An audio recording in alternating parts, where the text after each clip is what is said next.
දැන් කියනවා පුතේ මේ සමීකරණ දෙක එකිනෙකට ලම්බක වෙනවා. එකකම ඍණ 5 ලක්ෂයේදී එකිනෙකට ඡේදනය වෙන බව දී ඇතනවා. හා. දැන් මේ සරල රේඛා දෙක පුතේ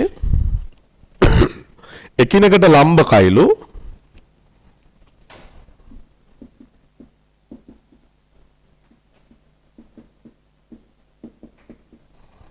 මේ දෙන්න ඡේදනය වෙනවලු එකකම ඍණ 5ේදී.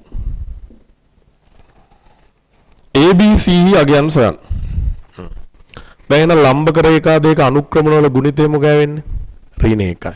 එහෙනම් මේකේ M1 කියලා මම ගන්න අනුක්‍රමණය මේකේ M2 කියලා ගන්නවා. M1 මම හොයනවා. M1 කියන්නේ y ව උක්ත කරන්න එපා පුතේ. එතකොට AX ඍණ C බෙදීම 2යි. එහෙනම් M1 එනවා පුතේ A බෙදීම 2යි. M2 වෙන ওই විදිහටම y ව මම උක්ත කරගත්තොත් ඍණ 2 බෙදීම b. හරිද? එහෙනම් සරල රේඛා දෙක එකිනෙකට ලම්බක බැවින්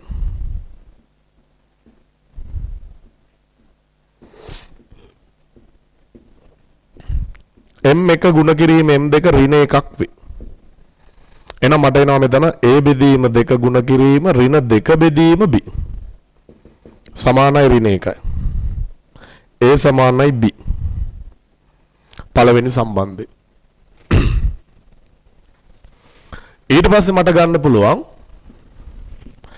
එකකම ඍණ 5 කියන කෙනා මෙයාගේ මත ලක්ෂයක් මෙයා මතත් ලක්ෂයක් නේද?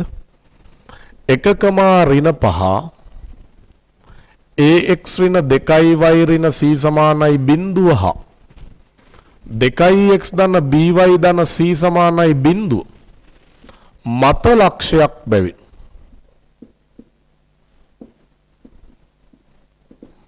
කෙලින්ම කණ්ඩායමක ආදේශ කරන්න පුළුවන් පුතේ x ධන 10යි y 10යි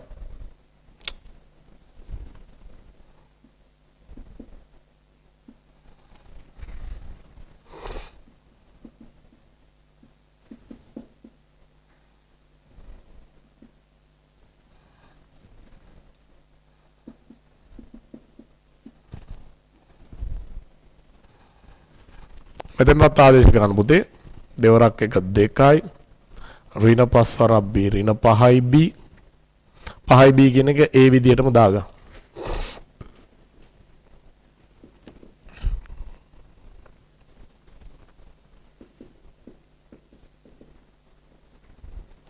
දෙන්න සමගාමීව විසඳන්න.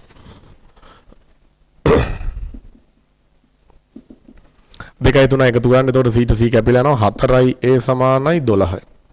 a සමානයි 3යි. b 3යි. එතකොට c එනවා පුතේ 3යින් 13යි. පැහැදිලිද? ඔගේ තර්ක 3යි තියෙන්නේ. අනුක්‍රමණ දෙක ගන්න. එකට 5යි. ඊට පස්සේ අනුක්‍රමණ දෙකේ ගුණිතය ඍණ 1යි.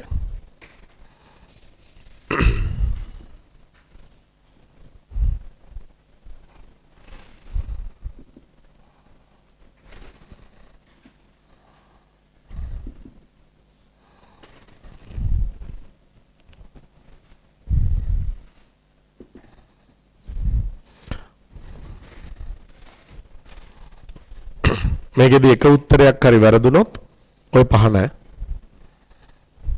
පැහැදිලි? ඒ විදිහට තමයි එන්නේ ලකුණ.